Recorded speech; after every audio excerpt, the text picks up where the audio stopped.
Estamos de volta com o Ponto com News. Nesta segunda-feira a gente recebe o advogado, ex-procurador do Estado do Paraná, Joel Coimbra. Doutor Joel, seja bem-vindo mais uma vez. Bom dia. Bom dia, é um prazer estar novamente aqui com você para mais essa conversa sempre agradável com você e os nossos prezados telespectadores. Doutor Joel, nossa conversa hoje é sobre um assunto que a gente tem visto com bastante frequência no noticiário, mas que para muita gente ainda é um tema um tanto controverso.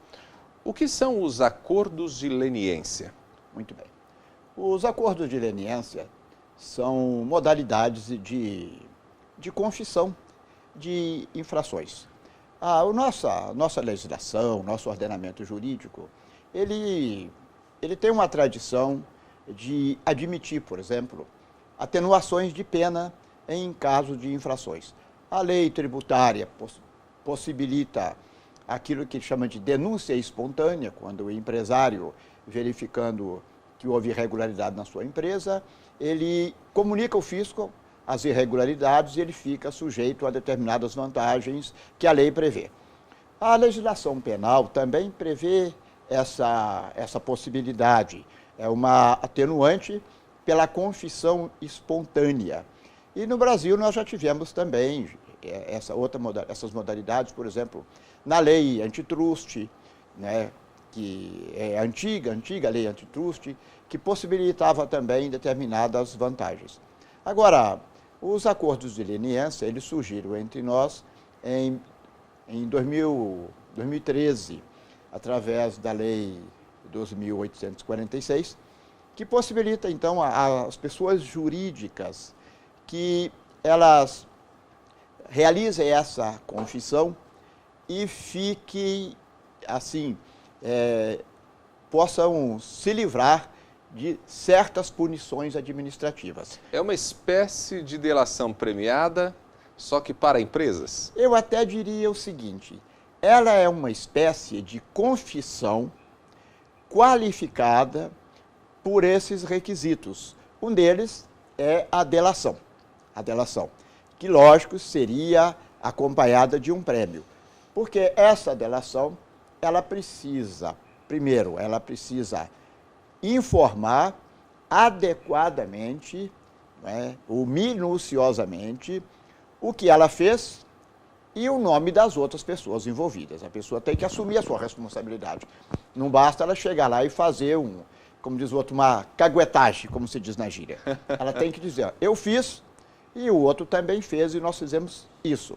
O outro ponto, ela precisa demonstrar, né, onde estão as provas disso. A lei diz muito claro, ela precisa apresentar de maneira célere as informações e inclusive os documentos. Porque todos nós sabemos a complexidade do mundo empresarial, muitas vezes os documentos estão em lugares de difícil acesso.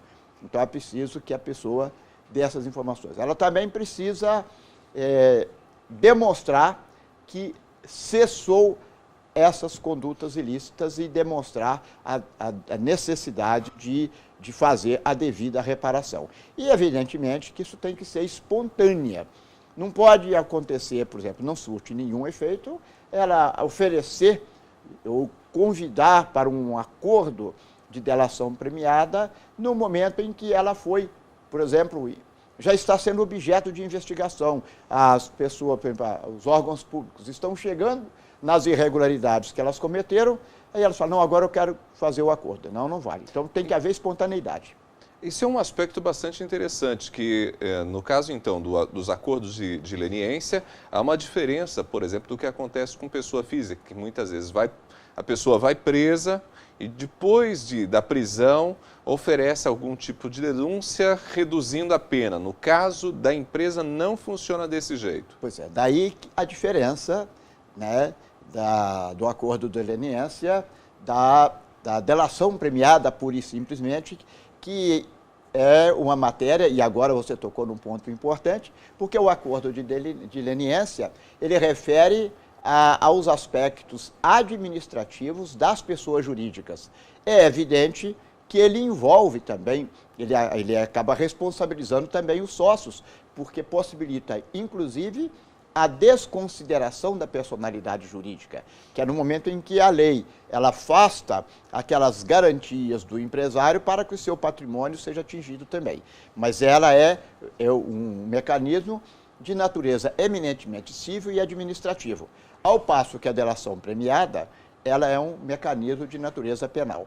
E aí tem uma questão polêmica, porque nós tivemos, então, uma lei de 2000, relacionada ao CAD, onde que falava em mecanismos, por exemplo, da possibilidade de um acordo de leniência resultar em extinção da punibilidade. Quando se fala punibilidade, você está falando em matéria penal e interferindo na seara do Ministério Público.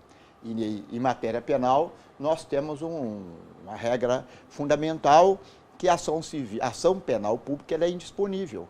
Quer dizer, nem o seu dono, que é o Ministério Público, a quem compete exclusivamente propor ação penal pública, nem ele, o promotor ou o procurador, pode dizer, eu vou propor uma ação contra o fulano, não vou propor contra o Beltrano. Vigora aí o que se chama princípio da obrigatoriedade. E é essa a questão que está em debate agora, objeto de uma nova legislação, que visa fazer um ajuste para conciliar numa lei, dar ela um novo trato, eu diria até uma nova robustez, para que possa conciliar as atuações da esfera administrativa com a esfera penal também. Bom, são aspectos importantes aí que precisam ser, de fato, discutidos até pelo momento, né? Porque a gente está vivendo um momento bastante delicado e nesse momento você precisa de legislações que possam ser muito claras. Exatamente. A legislação, aliás, nós falamos muito, quando falamos em direito, em regras do jogo. Nós temos que ter normas claras, sabe? É muito importante que as leis sejam claras para evitar injustiças. E muitas vezes, um grande erro que tem cometido o nosso Congresso, e eu falo que é erro mesmo, é não elaborar leis claras. Isso dá margem a muita injustiça, porque a lei, quando ela elabora a lei que não é clara, ela fica sujeita às interpretações do momento, às paixões do momento, e os grupos mais fortes acabam fazendo prevalecer a sua opinião. Isso é terrível em matéria de justiça. Então, nós precisamos estabelecer, sim, o regulamento. No meu ponto de vista, essa questão da leniência, da lei da leniência, do acordo de leniência, ela precisa, sim, ser ajustado. E acho que precisa ser ajustado de uma maneira adequada, porque o Congresso também precisa ter coragem. Hoje, eu já falei muito aqui, eu fico muito impressionado quando eu vejo qualquer coisa que se fale em matéria de legislação, isso vai acabar com a Lava Jato, isso vai acabar com a Lava Jato. O trabalho que o pessoal está fazendo na Lava Jato é um trabalho extraordinário.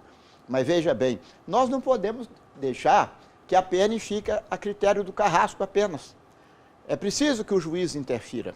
É preciso que o julgador mostre as suas normas. Quando o ministro Gilmar Mendes, num rasgo de nervosismo, acusou os jovens defensores das 10 medidas de corrupção de não terem noção de sistema, ele não falou errado, não. Ele não falou bobagem, não? Não falou besteira. Nós estamos ofendendo o nosso sistema jurídico. Então, afinal de contas, o que nós queremos é um direito justo. Nós não queremos voltar aos tempos da Inquisição, aos tempos onde eu já falei isso em várias oportunidades, continuo falando, toda vez que nós nos arvoramos em ser os purificadores morais da humanidade, nós trazemos desgraças terríveis. A Revolução Francesa foi assim, a Inquisição foi muito pior ainda, e nós temos que tomar cuidado. Então, precisa, sim, receber essas propostas extraordinárias que estão sendo levadas por esses estudiosos, magistrados e membros do Ministério Público, mas é preciso que o Parlamento também olhe a sua posição e tenha coragem de se posicionar e estabelecer mecanismos corretos para que nós não fiquemos aí criamos uma lei apenas para torturar, ao invés de criar uma lei para fazer justiça. Bom, dentro dos acordos de leniência, é possível, por exemplo, permitir que a empresa volte a negociar com o governo? Sim, desde que ela faça, uma vez que ela faça o os acordos, ela estabelece os mecanismos, ela faz as reparações necessárias, porque o acordo de leniência, ele implica em isenções de certas penalidades, mas ele não implica em nenhuma anistia, ele não implica em nenhum favor no sentido de condescender com o prejuízo do patrimônio público. E aqui é muito interessante, porque nós, quando falamos patrimônio público, de um modo geral, envolve os princípios da administração pública e envolve, inclusive, o cumprimento dos acordos internacionais realizados pelo nosso país. Então, ela pode, sim, voltar a negociar, desde que ela cumpra e proceda à devida reparação que foi feita.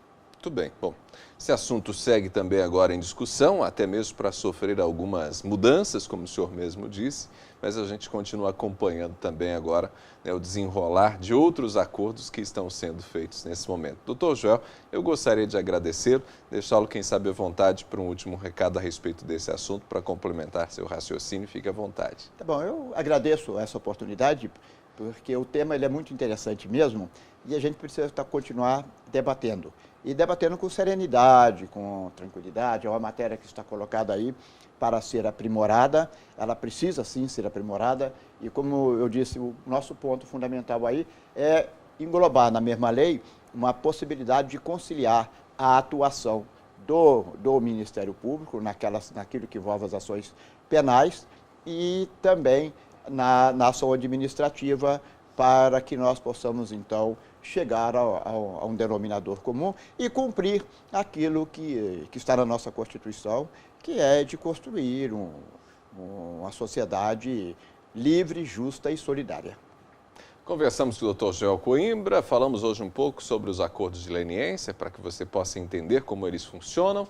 Também pontuamos que hoje este assunto, né, os chamados acordos de leniência, eles estão sendo debatidos, né, para que essa legislação até mesmo seja aprimorada.